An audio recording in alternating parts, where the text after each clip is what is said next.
I'd like to welcome you to REI USA and the Sub 2 and Creative Finance training today. My name is William Tingle. I'll be your instructor for all things Subject to and Creative Finance. So we've got a pretty big presentation today. So we're going to go ahead and just get started here. I'm going to share my screen somewhere here. Let's see how we can get this thing to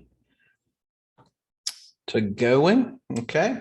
Hope you guys can see this. We're going to work our way through. We're going to talk today about the 12 house blueprint. That's something that I teach most of my students in my Sub 2 Max group coaching program. And it's really just how we operate our business today and have for the last 10 or 15 years. I started out as a transaction engineer and really did a lot of different things. We did rentals, we did lease options, we did some rehabs, and bought a lot of houses subject to and sold some with seller financing. And about 12 years ago, we completely changed our business model and started focusing on buying subject to, selling with seller financing. And that's all we've done ever since. So that is what the 12 house blueprint is based on. And that's what I'm going to be teaching today. So let's get started. So follow up after this training today. We got some totally free resources for you. You can subscribe to our YouTube channel, and you can do that at youtube.com/sub2deals. You can follow our podcast at, well, this link says podcast.sub2deals.com, but Sub2 Podcast will get you there. We've also got a website with a lot of articles and training things at sub2deals.com. And we recently started up a website called Sub2 University, where you can get a lot of training on subject to and creative finance. So what if I told you that you could make over $300,000 a year within 12 months by buying just one house a month? Would you think that was crazy? Would you think that that might be enough to afford you a decent way of life? Well, most people probably would. But what if within 36 months you could still only buying one house a month, you could be making over $600,000 a year? Okay. Now, I know you guys see a lot of stuff out there, that you got to have, 10 VAs and you got to be cold calling 10,000 people a week and do all of this stuff, but you really don't have to. It's really as simple as buying one single house a month if you follow a very specific formula that we're going to talk about today. What we'll cover today is, first of all, what is subject to, or sub 2, that's what we call it. And it's a creative finance term. It's been around forever. People have been taking over payments for a really long time, but still a surprising number of real estate investors don't know what it is or how it works. We'll also cover what is seller financing and why these two strategies combined let you triple your profits on every deal you do, even houses with no equity. Now, I know right now, we're seeing a lot of appreciation and across a large part of the country, but there are still pockets out there that don't get a tremendous amount of appreciation. And you will run into no equity deals. Now, some of our favorite targets, for example, are VA loans. And if you know anything about how the VA loan process works, then you know that let's say someone in the military moves into a town, they find a house for $400,000. They don't have to put anything down with a VA loan. They can roll a lot of their cost into that. So they may pay full price for the house. They pay $400,000. They've got a VA loan for $420,000 sitting there. Now, let's say they get transferred next year. Okay. They still owe pretty close to that $420,000, and maybe the value of the house has gone up a little bit. Maybe the house is worth $410,000 now or $415,000. They still owe more than the house is worth. And what do they do at that point? They can't hire a realtor. They have to come out of pocket $20,000 or $25,000 to sell it. What are their options? Well, a lot of times these people rent a house out because they've got to be across the country in 60 days. So what do? Well, you can take over the payments on that house and make a whole lot of money. We'll show you how to do that. We're going to talk about the right house avatar, because we do have a specific house that we're looking for to make this plan work. We're going to give you a few deal examples, and then we're going to run through the numbers and actually show you how this thing works. So not going to spend a lot of time on this. Who am I and why am I your creative finance and subject to coach here? I worked in the restaurant industry for about 20 years. And in July of 1999, I bought a Carlton Sheets real estate course off a late night TV infomercial. And if you guys are, some of you are a little bit younger, you don't know who Carlton Sheets is, but he was like the creative finance guru of the time. And he had a lot of infomercials on TV, and it was all very enticing. You buy real estate with no money down, you make $1 million. And just out of sheer desperation, one night I ordered the course. But I did something a lot of people don't do, and this is still applicable today. A lot of people buy real estate courses or real estate training, and they never do anything with the training. They never even take the wrapper off the course if it's physical course. They never watch all the videos if they buy a video course. And ultimately they don't take action. But I was desperate. I hated my job. I was away from home all the time, and I wanted something different. So I actually took the cellophane off the course. It came in these big binders in this box delivered by UPS. And I went through it and I did the things that he said to do. And some of them were hard to do. It was calling people I didn't know, asking them if they would sell me their house, finance their house for me, sell it at a discount, all of those things. And I got cussed out some and called a lot of names, but I just kept at it. And you know what? A month later, I bought my first house. And then a month later, I bought my next house, my next house. And after 3 or 4 houses, I said, well, gee, this stuff may really work. So I set a goal to quit my job in 1 year. And 1 year later, in August of 2000, I quit my job and haven't had a job since. I mean, I'm 22 years unemployed now, full-time real estate investor. In 2010, I actually left the country, moved to Belize and lived there for several years, buying remotely the whole time. It's really when we shifted our business to go to something a little bit more just easy to do from far away. So since that time, we've bought over 600 houses, the vast majority of them by taking over payments. And that's what we do today. So that's really a little bit about me. And today we're going to talk about the 12 Houses of Freedom and the 12 House Blueprint. And it's really just a combination of subject to and seller financing. So let's get into it. Now, some of you guys may already know what subject to is. For those of you who don't, when you buy a property subject to, you're actually buying it subject to the existing financing. Now, what that means is that you're just taking over any liens or encumbrances on the property without any formal assumption. The seller is just going to deed the property to you. You're going to take the payment book and start sending in the payments, just like the former owner did. Okay. You're not formally assuming it. You're taking ownership of the property, but the financing is going to stay in place. That's how sub 2 works. You own the property and the seller still owns the loan. That's what we like to say. So, well, what are the advantages of buying this way? And first of all, why would anybody sell this way? You know, when I first heard about sub 2, I thought, gosh, who in the heck would do that? Who would stay on the hook for the loan and give me ownership of the property? But surprisingly, there are large groups of people who'll do that. Well, number one, divorce. If you've ever had the misfortune of divorcing, you know that a situation like that in your life really shifts priorities and makes things like a house all of a sudden not very important anymore. So people getting a divorce, and 50% of marriages end in divorce. And a lot of times in the way things are today, it takes both incomes to make that house payment. Well, if they're splitting up, there aren't going to be 2 people there to make that house payment. So something's got to go.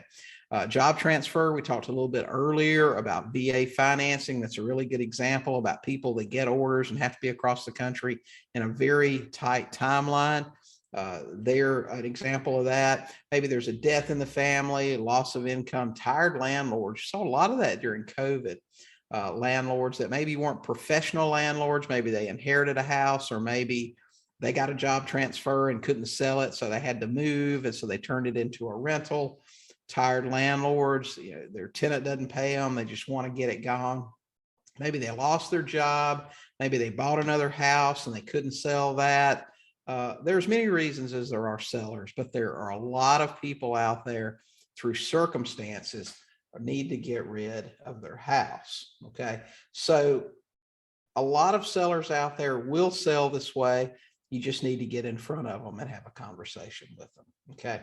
So now that you understand what subject to is and who probably most of the people that you'd be buying from are, you bought the house, now you have to sell it. And seller financing is really a key part of this 12 house blueprint that we're talking about. So what is seller financing? Well, when you seller finance a property for your buyer, you're really just being the bank. You're being Bank of America or Wells Fargo or just whatever. You're taking the place of that lender. You'll sell the house to your buyer. You collect a down payment. You create a note for the amount that your buyer still owes you. And your buyer is going to make those monthly payments to you until they either pay off the amount that they owe, they'll sell the house, or they refinance the house somewhere down the road. So really, you're just going to be the bank. You're going to be the source of the funds, and you're just going to finance that property. Now, what is seller financing? Well, it's called a lot of different things. A lot of that's either state or location specific. It may be a contract for deed. Now, that's our personal favorite, and we like contract for deed for several reasons. Number one is on a contract for deed, I agree to sell you a house.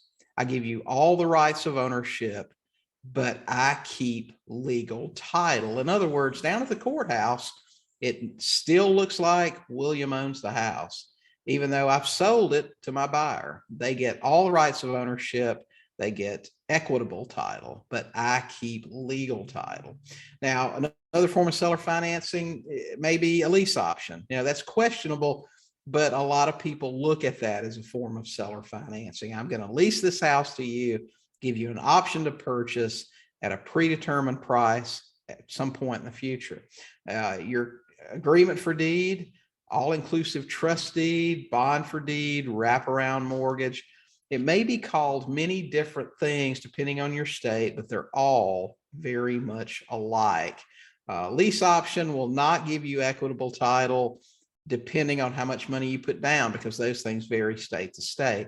So know your state laws regarding all of these things. If you're in Texas, for example, contract for deed is not a good thing. They don't like contract for deed in Texas.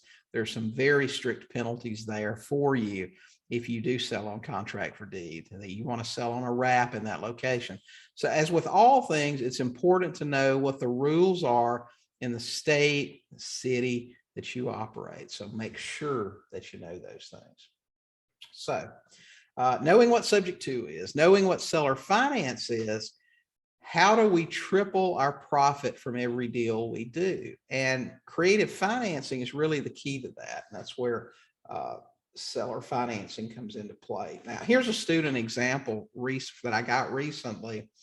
I had a student call me up and say, "Hey, William," he said, "I just bought this house subject to for $140,000. I took over their payments on their loan. The house is worth about $180,000. Okay. It needs $10,000 in fix up. It's some new countertops in the kitchen, a little bit of carpeting and flooring throughout the house. It doesn't need very much, just something to update it.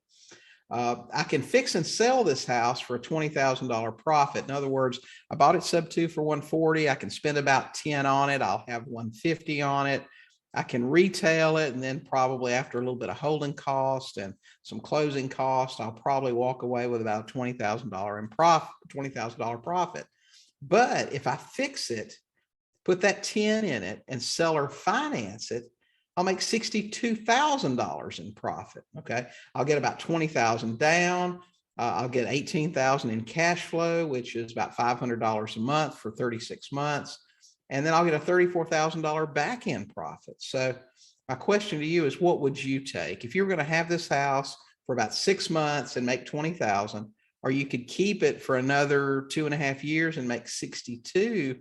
What would you rather make? I mean, for me, the choice is really pretty easy.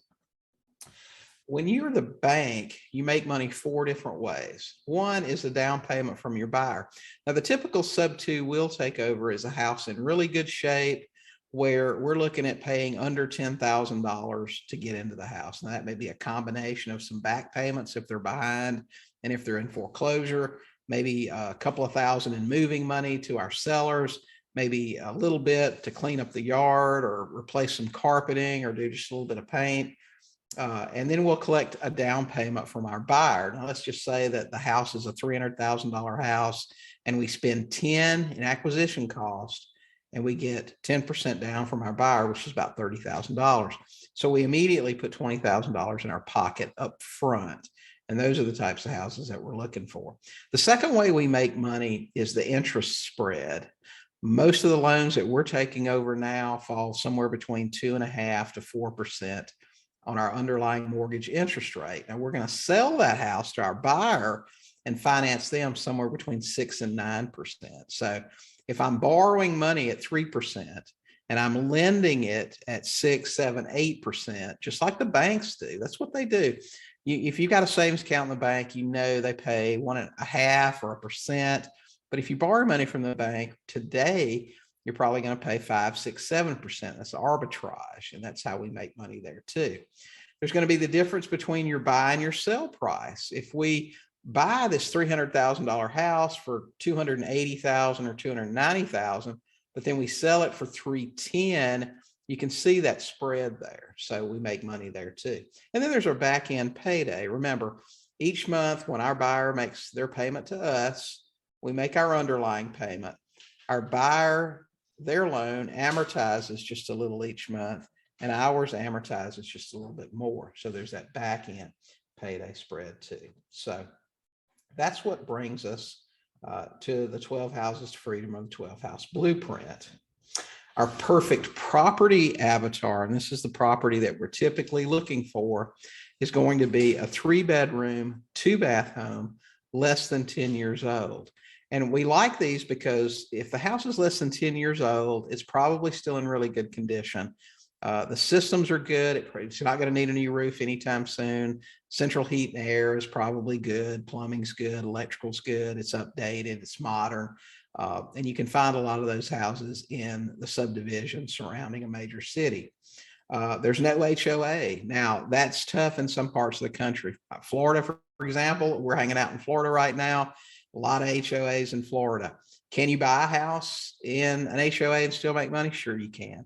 But we prefer no HOAs because they tend to want to control what you do with your property, and we don't like that. We're looking for a house in good condition, not needing any rehabs, in a suburban area, not in town. We don't like houses directly in town, but something 20, maybe 30 minutes outside of town. So most people will drive that far to live out of town, but will drive in to work if needed. And we also want a fixed rate, long-term financing in place. We want, typically the deals we're going to take over are going to be a 30-year mortgage. Sometimes we will take a 15 if it still will cash flow. We don't like adjustable rate mortgages. Will they work occasionally? But there's some other considerations there on that. So we don't like adjustable rate mortgages. Under no circumstances will we take over a reverse mortgage. We don't like those at all. And there's some other stipulations regarding those, but that's typically not a sub-2 deal that we're going to be interested in. So let me give you some examples of some deals that we do these days. Here's a good example. This is Centurion Place. This seller had her husband die and she was going to relocate across the country. We bought this house for $192,000. The average comps on it were probably $215,000. Had a payment of $921,000. We sold this house for $229,000. Got a $20,000 down payment. Payments from our buyer of $1,376. That gave us positive cash flow of $455 a month. And if our buyer carries this thing the full 36 months, our total profit on it will be almost $63,000. Now that was a relatively low equity. I mean, really no equity, 192 owed on 215. We marked this house up about 7%, which is just a fair markup on a house offered with seller financing, but a really nice deal there. This is an example of an MLS, what I call a soon to expire listing. And when I got started investing, a lot of people talked about mailing expired listings. And I got this idea once. I said, well, it seems to me that a lot of people list their house on the MLS just because they think that's what people do when they need to sell. What if I'm looking for a motivated seller who does have a listed property? It hasn't expired yet, but they're 90, 120 days in, they're getting anxious because their house hasn't sold. So I started targeting those, and I look for some specific things in that. I want a house that's been listed a minimum of 90 days. I look for houses that are vacant. That indicates to me that people have either already moved for a job transfer or gotten a divorce and moved out of the house. There's a vacant house there. There's a motivation to sell it. I look for a house with a price reduction. And if I can find notes in the listing indicating motivation, that's all the better. So I look for those 4 specific things. This guy, this house fit the bill. He had already moved across the country for a job transfer. He was waiting for school to get out to bring his family with him. He had a contract fall through, and he was really anxious to get it sold. So ultimately, we made a really good deal on this house. We bought it for $172,000. We gave him $10,000 for his equity and took over a $162,000 loan balance with payments of $880,000. We sold this house for $229,000, got $20,000 down from our buyer and cash flow of $500 a month. Because we were able to buy this house with a little bit of equity, our payday on the back end is going to be a little bit more sizable. So we should make over $70,000 on this house if our buyer refinances us in 36 months. And I keep going back to 36 months because that is our target. We try to help people buy a house, improve their credit, and encourage them to refinance. And 36 months is our goal. Now, here's an example of a no equity. You talk about a true no equity. This is it.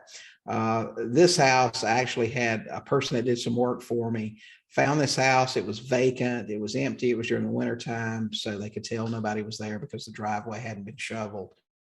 And they took a picture of it, sent me the address, and I looked it up and reached out to these people.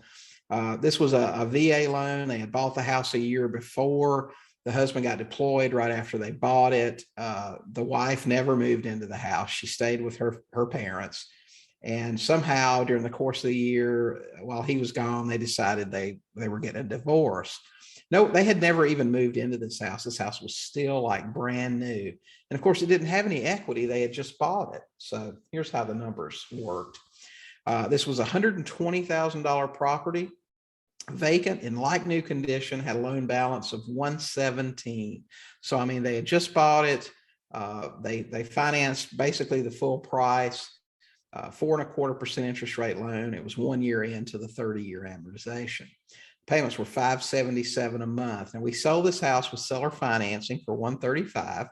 Our buyer gave us $10,000 down, and we financed $125,000 at 9% on a 40-year note. And that's one thing you can do to really increase your yield on these.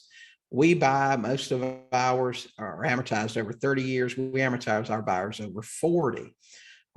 But anyway, our buyer's payments are $964 a month. That gives us $387 a month in cash flow. And if our buyer refinances in our 36-month goal, our back end payoff will be over $13,000. So this is how the profit numbers will work on a true no equity deal and a low priced home. This was a very affordable home. But we got $10,000 up front. We had 0 back payments to make up. The seller didn't want anything. They didn't have any equity. $14,000 in cash flow. That's 36 months at $387, and a $13,000 back end. And that's going to be the difference in our loan payoff and our buyer's loan payoff in 36 months. So total profit on a low cost, no equity deal will be $37,000. That's not too bad, really. And remember, we talk about cash flow on these things. If you have a rental property, cash flow is subjective. Okay, maybe you're forecasting a $387 a month cash flow on this property. If the AC unit goes out and you have to pay $4,000 to replace that, you realize your cash flow is gone for the entire year. Okay. But with seller financing, cash flow is true cash flow. You're not going to get called for repairs. Taxes and insurance are paid by your buyer. This is a note that you're holding, and it is actual cash flow. So let's talk about the 12 house blueprint of the 12 houses to freedom. How do these deals and these numbers work the math to $600,000 a year within 36 months? So you guys follow along here because we're going to talk about a lot of numbers. So pay close attention. Okay. Now your house, let's say that you buy a house worth 250,000. Seller calls you up. They've got a house that's worth 250. They owe 240. So it's no equity.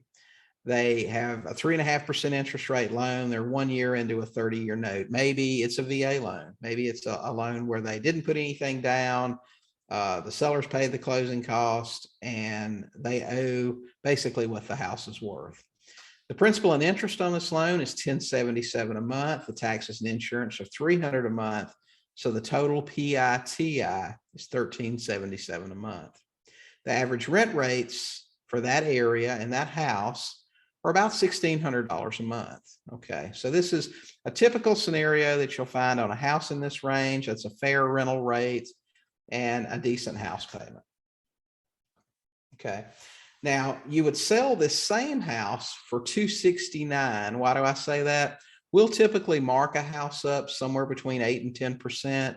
That in most markets, in just a normal, and we're not talking about hyper COVID market, we're talking about a normal real estate market, marking a house up 8 to 10% is very fair.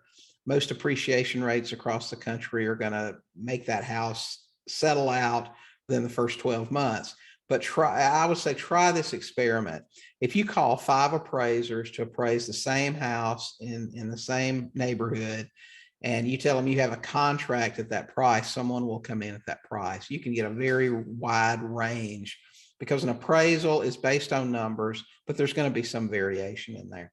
So marking the house up just a little bit is fair. Now, could you mark a $250,000 house up to $300,000 or $325,000? No, you can't do that.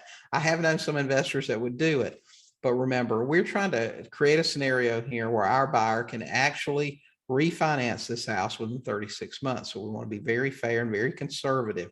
We can sell this house for top market value, but we don't need to try to be crazy with this thing. Okay. So we'll sell this house for $269 and collect $25,000 down. Now, this is about 9% down. Again, we'll generally collect between 8 and 10% down on our houses. And that you'd be surprised at how simple that is to do. Most people getting financing today are going to have anywhere between, depending on what type of financing, even with FHA, they're going to be expected to have 3.5% down. But finding people that have somewhere between 8 and 10% down is fairly common today. If you've got a nice house in a nice market, someone will come along and take care of that for you. So in this case, we're going to finance $244 at 7% for 40 years. Now that's going to give our buyer a principal and interest payment of $1,516 a month. You're going to pass the taxes and insurance on to them. That's $300 a month. That's going to give them a total payment every month of $1,816, which will give you $439 a month in cash flow. Now, remember, our rental rate on this house was about 16, and we find in general that we can go a little bit over rent rates, and you can convert a rental person into a buyer very easily by the time you factor in their interest deduction that they'll get to take. It's very favorable for them. So that's easy to do. Okay. In 36 months on your loan that you took over, you'll owe $226,103. In 36 months, your buyer will owe $240,402. So if your buyer refinances you in 36 months, which is, and when we say we set them up to do that, we put a lot of things in place to make sure that this happens. We put them with a credit repair specialist when they come into the deal. We have our licensed mortgage officer who qualified them, stay in touch with them and encourage them along the way for refinances. So we don't just throw them in and hope that they get it done. We actually put some things in place to make it happen. But in this scenario, you're going to get a back end profit of a little over $14,000. So your profit centers on this deal are, first of all, a $25,000 down payment, $439 a month for 36 months, or almost $16,000, and then a $14,000 back end profit. So what is your total profit on this deal? A little over $55,000 in 36 months on $250,000 house that you bought for $240,000. Okay, so let's look at the 36-month plan in year one. Okay, and we're going to make some assumptions here. You're not going to buy 12 $250,000 houses. Okay, but we have to use an example to give you something to go off of. So what will you collect in 12 months in the first year? $300,000 in down payments. That's 12 times 25,000, or $300,000. You'll collect $34,242 in cash flow, and that's 12 houses, one per month, each month, which totals 78 payments at $439. So your total yearly profit, the end of the first year, buying one house a month, is over $334,000. And think about that just a minute.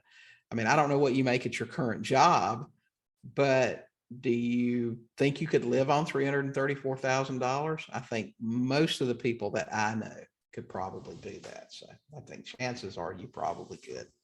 So what do things look like in year two of buying one house per month? Well, again, you're buying a $250,000 house for $240,000. You're going to sell it for $25,000 down. That's another $300,000 in down payments. This year, you'll collect $97,000 in cash flow. Remember, you've got your first 12 houses, and now you've got another 12. Okay, so your total yearly profit at the end of year two is $397,000. Okay, and then year three, again, just buying one house a month, another $300,000 in down payments. This year, you collect $160,000 in cash flow. Your first 12 houses, your second 12 houses, and now your third 12. Okay, so your total yearly profit at the end of year three is almost $500,000. Now, this is where things get interesting. The 36-month plan, year four. Now, at the beginning of year four, the 37th month starts the first houses getting cashed out. And this is going to start adding your back end profits to your income from these deals. So how does this work? Year four, month one, for this year, you're going to collect $300,000 in down payments. You'll collect $189,000 in cash flow. Okay, so your yearly profit for that particular year is going to be $661. You're going to start collecting those back end profits, and that's going to push your total income for the year to over $600,000. And then each year subsequent, you're going to buy 12, you're going to turn 12, you're going to buy 12, you're going to turn 12. So if you follow that, and there's going to be some variation, some people will cash you out before 36 months. I've had people do it after 6 months. They found out they could get refinanced, so they went ahead and did it. And you got some people who never will. A small percentage, about 5%, we find will just keep paying you. They don't want to refinance, or they can't. There's always a problem. They just want to keep paying, and that's okay too. So that's what I call the 12 houses to freedom. Now, we've done this for the past, now it's 12 years. Okay. Yours doesn't have to look exactly like mine. If you're in a higher priced area, you'll be making more profits because your houses are more expensive. If you're in a lower cost area, your profits may be a little bit less, but still $500,000 isn't too bad for buying one single house a month. And remember, these numbers won't be exact. You will not buy 12 houses worth $250,000 a piece month after month after month. Some will be higher, some will be lower. That's just the way it is. And they're all going to differ depending on your area and your goals. It's just a guide really to how it works. So that's an overview on what we do. My question to you today is, what will you do to take some action? Remember what I said early on in this thing? I got started in my investing career with a Carlton Sheets infomercial course. But the difference between me and 97% of the people that buy a course is I actually opened it, I read it, and I did what it said to do in there.